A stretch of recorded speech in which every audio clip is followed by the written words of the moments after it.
My great pleasure to introduce our speaker today, our very own Hannah de Souza. So let's give her a warm welcome as she comes to share. Am I on? Good morning, everyone.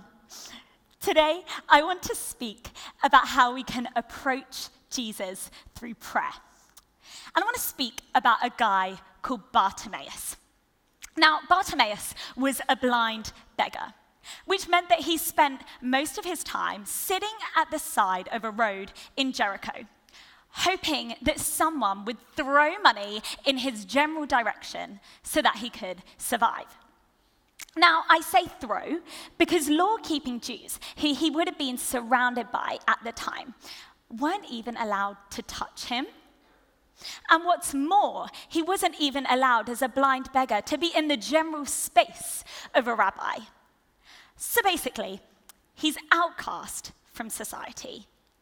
He's blind, and to top it all off, he can't even experience so much as a hug from the people around him because either they can't or they don't even want to touch him. This is Bartimaeus. And so one day, Bartimaeus is sitting at the side of that road in Jericho, and along comes Jesus. I'm going to read from Mark 10, starting at verse 46, and it's going to come up on the screen behind me. They came to Jericho. As he and his disciples and a large crowd were leaving Jericho, Bartimaeus, son of Timaeus, a blind beggar, was sitting by the roadside. When he heard that it was Jesus of Nazareth, he began to shout out and say, "Jesus, son of David, have mercy on me." Many sternly ordered him to be quiet, but he cried out even more loudly, "Son of David, have mercy on me."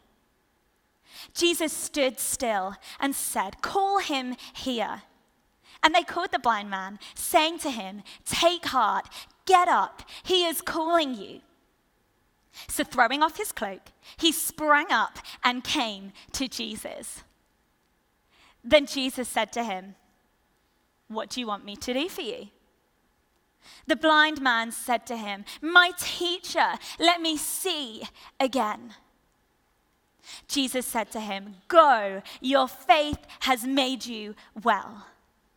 Immediately, he regained his sight and followed him on the way. Have you ever felt like you just don't fit in somewhere? Or maybe have you ever found yourself in really tough circumstances, hoping that something would change? Have you ever found yourself longing for a miracle? Well, Bartimaeus knew what it was like to feel all of these things. And yet somehow, even in the midst of his super tough circumstances, his rejection from society, and even his blindness, we see that he approaches Jesus. Now, for Bartimaeus, Jesus was physically in front of him, but today we could still approach Jesus too. And one way that we do this is through prayer. And so this morning, we're going to look at 3 ways that we can approach Jesus in prayer, looking at this story of blind Bartimaeus. And the first way that Bartimaeus approaches Jesus is he approaches him persistently. He calls out to him again and again. In verse 47, we read that when he heard it was Jesus of Nazareth, he began to shout out and say, "Jesus, son of David, have mercy on me." Now, son of David is just a title that points towards Jesus being the Messiah that everyone has been waiting for. Bartimaeus has heard these stories of this guy, Jesus, who's going around from town to town healing all of these people. And whatever he's heard seems to be enough to convince him that Jesus is the Messiah. And then in verse 48, we're told that many sternly ordered him to be quiet, but he cried out even more loudly, "Son of David, have mercy on me." This guy is persistent. He just keeps shouting out to Jesus again and again. There's no one that is going to stop him. And let's be real. If you were Bartimaeus, you're blind, and you're sitting at the same place where you've sat every day begging for money. And then somehow the guy that's been going around healing people is somewhere here. But you don't know exactly where because you can't see. And he probably wouldn't be able to hear you because there are so many people there. So what do? Well, you shout and you don't stop. Or at least that's what Bartimaeus does. We're told that he shouts and he keeps on shouting, "Son of David, have mercy on me. Son of David, have mercy on me." You know, forget social norms or the fact that he wasn't even supposed to be around Jesus because he's a rabbi, or the fact that this crowd just won't stop telling him to stop shouting. This is not the time for niceties. This could be his chance to see again. So he keeps shouting out to Jesus. Now, I'm not saying that we should shout all of our prayers. You know, imagine the scene at the car park. "Jesus, I need a car parking space." It's okay to also speak our prayers at a normal volume. But the point is that in the continuous shouting, we see that he's desperate to get Jesus' attention. He is persistent. Have you ever found yourself continuously shouting out for something for a long time? I was chatting recently to someone who comes to our 5 p.m. service with her husband. And these guys, seriously, they just love to worship. And I was chatting to them once, and I was chatting to the wife and said how awesome it is to see a couple that just so love Jesus. And she shared with me how actually it wasn't always like that. Though she'd grown up in church, she drifted away from faith during university and in her early years of marriage. And it wasn't until her and her husband had children that she suddenly felt like she needed to take her child to Sunday school, like HTBB. And so one day she rocks up at this local church, finds the Sunday school for the kid, and then somehow gets roped into helping out on that very day. So she ends up helping out, comes back to church, comes back to faith, and then spends the next 25 years praying for her husband to come to faith. 25 years. I don't know about you, but the idea of waiting for anything for 25 years to me just sounds impossible. Like, I can barely wait 3 minutes for a McChicken sandwich from McDonald's. But she persevered in prayer for her husband. Can you imagine the number of days in those 25 years that she would have felt like giving up praying? But she didn't. She kept on praying. She approached Jesus persistently. We live in a society of the instant messaging, of fast food, of paywave. But unlike us, God is not in a rush. Many of you here in this room today may have been praying particular prayers for a really long time. And you might just feel like giving up. And sometimes voices from people around us, like the crowd in this passage, or sometimes, if we're honest, it's doubts in our own mind that can make us want to give up. But the encouragement we see from Bartimaeus is to keep on shouting out, persevere in prayer. And why? Because we know that Jesus hears our prayers. even when sometimes the answers don't come in the timing or the way that we expect. And shouting out to Jesus may be messy, and that's okay. This is messy.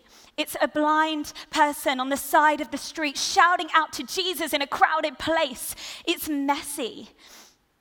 Jesus doesn't care if our prayers are messy. What he cares about is that even through the messiness, we persistently approach him. The second way that Bartimaeus approaches Jesus is he comes to him eagerly. In verse 49, we see that Jesus does hear the cry of Bartimaeus. This is what Jesus does. He hears our cries, and he hears the cries of those on the fringes of society. Jesus isn't bothered about social norms and who we should and shouldn't speak to as a rabbi. And true to who he is, we read in verse 49 that Jesus stood still and said, "Call him here." And they called the blind man, saying to him, "Take heart, get up, he is calling you." And then we're told in verse 50 that Bartimaeus, in response, throws off his cloak, springs up, and comes to Jesus. I love the enthusiasm in this image of how Bartimaeus comes to Jesus. It reminds me of a time when I first came to HTBB. It was one of my first Sundays. And I was just so excited to get to the 11:30 service that after I had got my muffin, I like a good muffin, from the cafe, I said bye to whoever I was speaking to, and then I eagerly turned, ran, and face planted into the cafe doors. You know those white horizontal lines that are on there now? Yeah, they're because of me. And we see a similar eagerness, a similar enthusiasm in how Bartimaeus comes to Jesus. Firstly, we're told that he throws off his cloak. Now, this is a big deal. This cloak would have been what Bartimaeus sat on the ground as he begged for money, and it would help to catch the coins that people would throw. What's more, it was actually his only source of warmth. So it was a big deal that he was throwing off this cloak in coming to Jesus. And in doing that, I think we see three things. Firstly, we see that as Bartimaeus throws off his cloak, he frees himself of anything that might have hindered him from coming to Jesus as quickly as possible. It would have taken time to have gathered up all of the coins from the cloak, to have put them in his pockets, maybe to have, folded up the cloak, or maybe put them around his shoulders. No, he wants to get on with getting to Jesus. He comes eagerly. The second thing it shows is a complete dependence on Jesus. Let's not forget, this cloak was not only holding his income, it was his source of warmth. It was what provided his needs. And so by throwing that aside, it showed a trust in Jesus, a dependence on Jesus to provide for his needs. Thirdly, it shows an act of faith that he would be healed. Bartimaeus needed this cloak because he was a beggar, because he was blind. And so by him throwing off this cloak as he comes to Jesus, it's like saying, I don't need this anymore. He comes to Jesus with faith that he is going to be healed. What is your cloak that maybe you need to throw off this morning to come to Jesus? This cloak could be anything that hinders you from coming to him right now. It could be a cloak of concern for what your friends or your family might think. Or maybe a cloak of needing to be in control of the future of your life.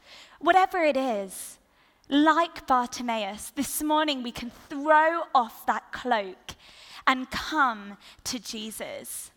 And we can do that knowing that he's got this. You know, Jesus is reliable. He is trustworthy. And there's no better time to come to him than now. After Bartimaeus throws his cloak aside, we read that he sprang up and came to Jesus. Again, there's a sense of eagerness, a sense of urgency in the approach. It's as if no one, not even the crowd, and nothing, not even his blindness, are going to get in the way of him coming to Jesus. But what I want to know is, like, how far did Bartimaeus have to go to get to Jesus? Are we talking here to here? Or are we talking from here to Celebrity Fitness? Or maybe a little bit further, from here to H&M? You know, it's blind man. He's a blind man. It's a crowded place. It's not going to be easy. Why did Jesus, all-powerful, God on earth, get the blind man to come to him? Why didn't Jesus just go to him himself? Right, I want us to pause for a second. I want you to imagine that you are blindfolded and you need to get from Pavilion to Lot 10. Okay, the chances are you're going to have to dodge some overly enthusiastic taxi drivers, a ton of tourists, and let's not forget the biggest obstacle of all, the guy selling those fake mice in front of 7-Eleven. Why doesn't Jesus just go to Bartimaeus? Well, like Miles said last week, Jesus gives us the dignity of partnership. It wasn't easy for Bartimaeus to push through the crowds to come to Jesus. And maybe there are obstacles in your own life that come up as you try to pray. Thoughts of your to-do list, screaming children, or the financial stability of your business. If you're like me, the urge to sleep. But whatever it is, like Bartimaeus, though we can't get rid of these obstacles, we can push through them to come to Jesus. And how do we do that? Well, we can push through those obstacles by turning them into prayer. If you feel anxious, tell Jesus, I'm anxious, help me to pray. If it's thoughts of your to-do list, offer it to Jesus, turn it into prayer. Push through the crowds and come to Jesus. That's our part. We push through the crowds, we come to him. But you know what the amazing thing is? Jesus is the one who first did the impossible part. He came down from heaven, and that's what enabled Bartimaeus to push through the crowds to come to Jesus. And we too can come to him today in prayer. And like Bartimaeus, we can come eagerly. The third and final thing that Bartimaeus does, and it's when he gets to Jesus, is he asks simply and boldly. When he does finally get to Jesus, we read in verse 51 that Jesus asks him this amazing question: "What do you want me to do for you?" Now, I would think the answer to this was blindingly obvious. Sorry, guys, that was a terrible joke. This is still catching on. Jesus wants to break down any pretense. He just wants to get straight to the point. And really, this is quite an amazing position for Bartimaeus to find himself in. You know, it wasn't that long ago that Bartimaeus was sitting at the side of that road begging for money. And now here he is in front of the Son of God being asked what he can do for him. Shouldn't it be the other way round? And yet that is Jesus. He subverts all stereotypes, and he comes not to be served, but to serve. Now, honestly, if I was Bartimaeus, my instant reaction probably would have been to suggest a selfie. But thankfully, Bartimaeus does something different. In verse 51, he says, "My teacher, let me see again." His response is to ask. I remember when I was making the decision about whether or not to move to Malaysia.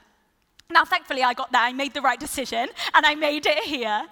But I remember just being incredibly anxious about this big life decision.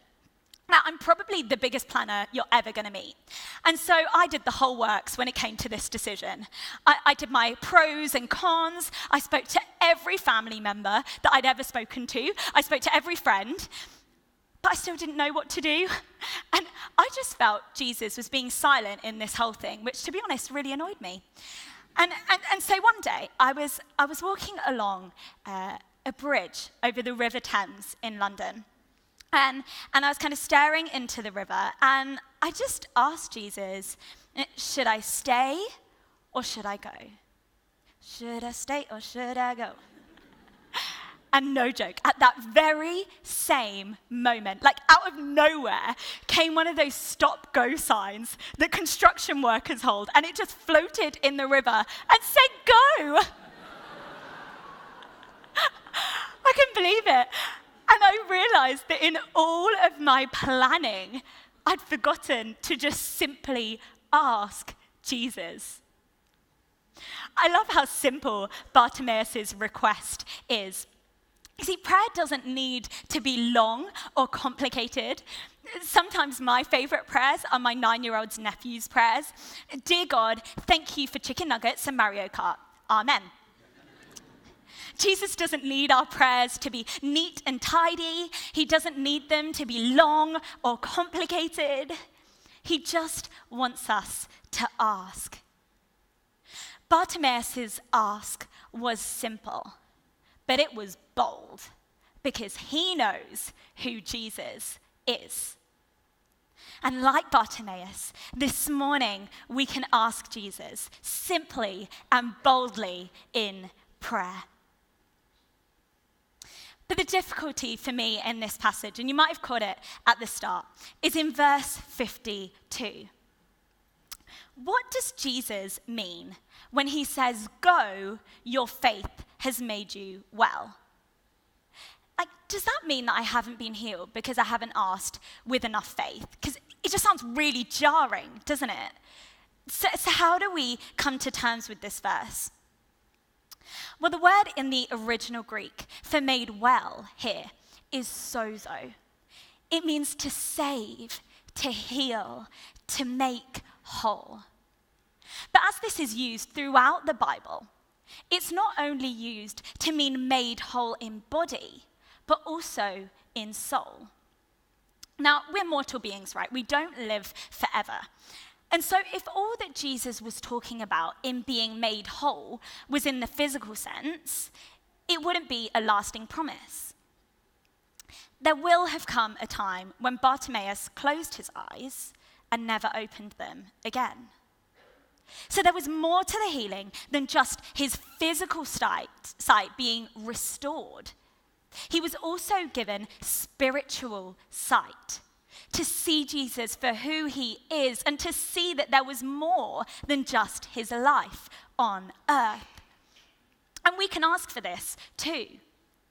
Though most of us in this room are blessed with the gift of physical sight, we can all ask for more spiritual sight, to see Jesus more and more for who he is.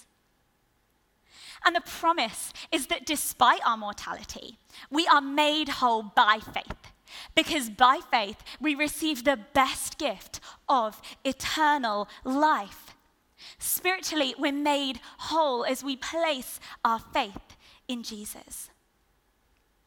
But Jesus does still want to heal physically today too, but he's working on an eternal timescale. Sometimes it happens soon, and we've seen some amazing stories here at church of healings, and we're going to ask for healing later. But sometimes healing doesn't come in the time that we hope. But like Bartimaeus, what we can do is we can throw off our cloak, we can come to Jesus, and we can ask. We read in verse 52 that immediately he regained his sight. It's a big answer to a big prayer. But Bartimaeus didn't just go back and sit on his cloak. We read that he followed Jesus on the way.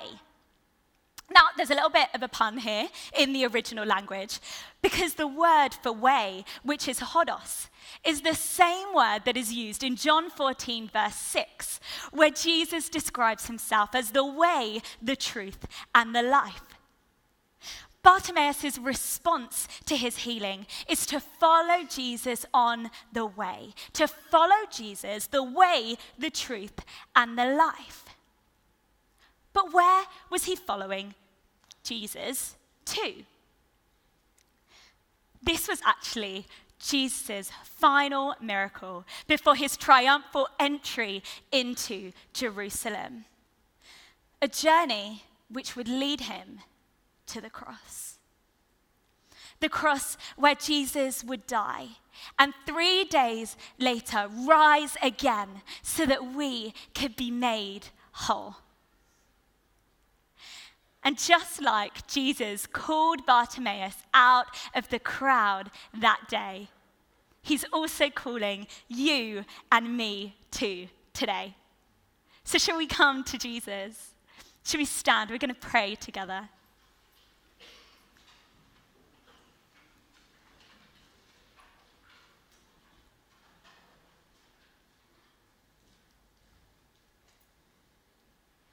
Jesus, we thank you that you call us out of the crowd, that you see us, that you love us.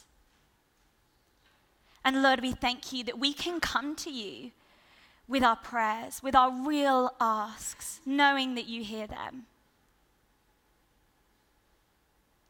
So as we come to you today, we come to the altar for communion. We bring to you all of our joys, but also all of our anxieties and our cares. We give them to you. And we ask, would you breathe life into these situations? But we also ask, Jesus, that you would just show us more of who you are.